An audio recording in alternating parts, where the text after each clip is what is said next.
مجھے ایک ساتھی کہنے لگے جی میں نے کہا تیری شادی کا رشتہ توڑ دیا جی. ایمانداری کی بات ہے، سچ کہہ رہا ہوں، رشتہ توڑ دیا. میں نے کیا ہوا؟ کہنے لگے جی ابا جی بیمار تھے میرے سسرال والے، وہ پتہ لینے آئے ابا جی کے تو خالی ہاتھ ہی آ گئے. کیا تھا اگر 1.5 لیٹر کی 6 بوتلیں لے آتے، اگر 5 کلو پھل لے آتے تو کیا عرض تھا؟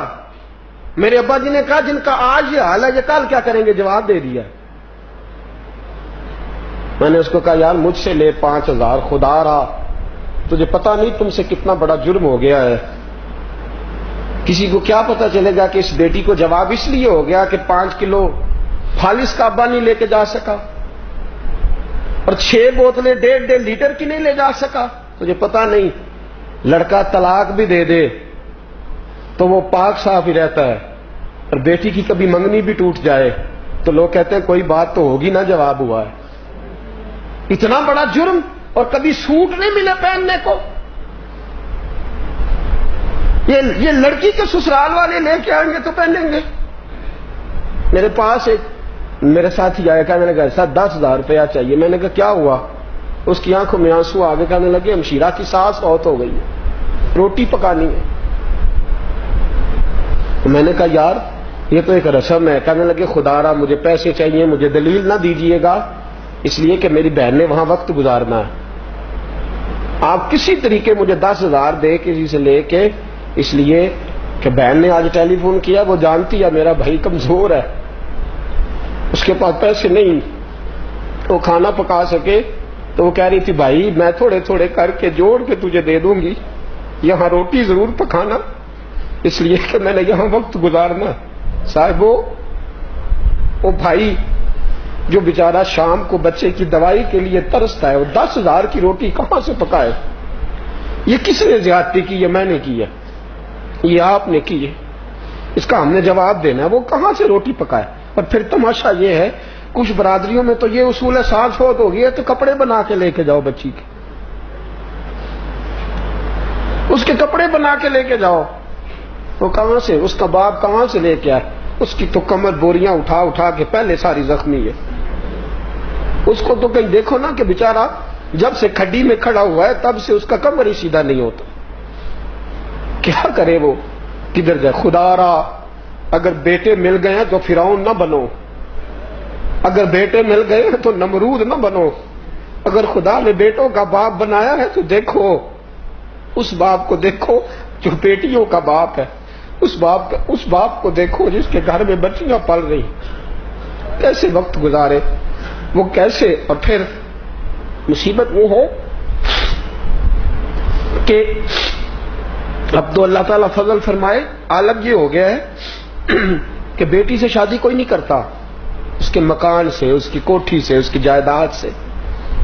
اس کا باپ بیڈ کتنے لکڑیوں سے شادی ہوتی ہے، لکڑیوں سے. بینک بیلنس سے نکاح ہوتا ہے. غریبوں کی بچیوں کی عمریں گزرنے کو آئی ہیں. یہ میں نے مشکل کیا، یہ آپ نے مشکل. خدا را سوچو، اس کو سمجھو. کسی نے تو پہلا قدم اٹھانا ہے، کسی نے تو آگے بڑھنا ہے، کوئی تو ہے. یہ کیا مال دولت کا چکر، ہر آدمی اسی دوڑ کا شکار ہو گیا. تو یہ جو ہم نے رشتہ داریاں اس طرح کی بنائی ہیں. مجھے ایک صاحب کہنے لگے ایک دفعہ جناب میں نے کہا یار تیرے غریب رشتہ دار ہیں، ملنے کیوں نہیں جاتا؟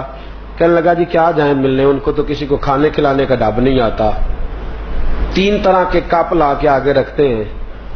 میں نے کہا تجھے پتہ نہیں نا غربت مصیبت کتنی بڑی ہے، رشتہ دار تو تیرے ہی ہے نا، دادا تو پیچھے ایک ہے نا. تو اتنا اچھا ہے تو تو اس طرح کر نا، 2 درجن کپ ساتھ لے جا، 2 درجن گلاس لے جا نا. رشتہ دار تو تیرے ہیں نا، وہ تو لے جا 2 درجن گلاس ساتھ لے جا، 2 درجن کپ لے جا، ایک ڈنر سیٹ اٹھا لے جا گھر. لیکن تجھے بھی اسی کو رشتہ دار کہنے میں مزہ آتا ہے جو لینڈ کروزر میں بیٹھا ہے. جو گدا گاڑی پہ بیٹھا وہ تو رشتہ دار ہی نہیں نا، چاہے بیچارہ حلال رزق اکٹھا کر رہا ہے، مزدوری کر رہا ہے. تو ظلم و ستم کی وجہ سے رشتہ داریاں آج ٹوٹتی ہیں. میرے تکبر نے، میرے غرور نے، میرے بڑے ہونے نے یہ ساری مصیبتیں کھڑی کی ہیں. میری عاجزی ہوتی، انکساری ہوتی، خلوص ہوتا، پیار ہوتا، درگزر ہوتا، معافی ہوتی، اعلیٰ ظرفی ہوتی. تو سنو میرے نبی پاک کے لفظ. سید عالم خطبہ دے رہے ہیں، جمعے کا خطبہ. حضور نے فرمایا جس کا کوئی رشتہ دار ناراض ہے میری محفل سے اٹھ کے چلا جائے، نکل جائے. صحابہ کہتے ہیں محبوبہ رحمت للعالمین نبی ہے، ابو جال کا بیٹا آئے تو نکالتا نہیں، ابو لہب کی بیٹی آئے تو چادر ملتی ہے.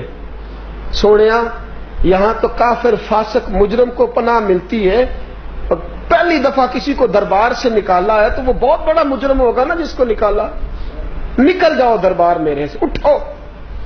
جس کا کوئی رشتہ دار ناراض ہے جاؤ. اور زیادتی اس کی ہے جس نے اس کو ناراض کیا ہوا ہے. اگر وہ شخص جس نے زیادتی کر کے اپنے عزیز کو نکالا ہے وہ نکل جائے میری مجلس سے. جہاں کافر فاسق فاجر کو آنے کی اجازت ہے، رشتے توڑنے والے کو اجازت نہیں وہاں آئے. اس سید ابن حزیر اٹھے، کہتے میری ماں انتقال کر گئی، خالہ سے پیار تھا، خالہ سے کوئی غلطی ہو گئی، پھر خالہ 2 دفعہ معافی مانگنے آئی، میں نے معاف نہ کیا.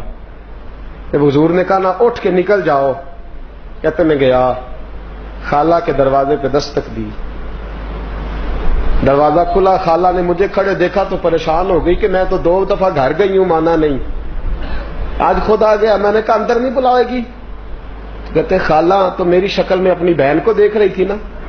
اس نے چارپائی پہ بٹھایا. کدھر آئے ہو؟ میں نے کہا میں معافی مانگنے آیا. خالہ کہنے لگی بھانجے غلطی تو میری ہے، میں ماسی ہوں، ماں سی، ماں جیسی، ماں سی، بیٹا تو معافی. میں تو 2 بار تیرے گھر گئی تھی، معاف نہیں کرتا تھا. تو سید ابن عزیر رو پڑے، کہنے لگے رسول پاک نے مجلس سے نکال دیا. حضور نے نکل جاؤ، پہلے منا کے آؤ. خالہ کہنے لگی چل پھر میں نہیں معاف کرتی. کیوں؟ کہنے لگی چل نہ اٹھ، میں بھی تیرے ساتھ چلتی ہوں، تو مسجد میں چلے جانا اور میں سیدہ فاطمہ کے پاس بیٹھ جاؤں. تو مسجد جانا اور میں حضرت عائشہ کی چادر رحمت میں پناہ لے لوں گی. میں بھی بڑی دیر سے دور تھی. وہ کریم کبھی بھی معاذ اللہ جھوٹا نہیں ہو سکتا جو توڑنے والوں کو قریب کر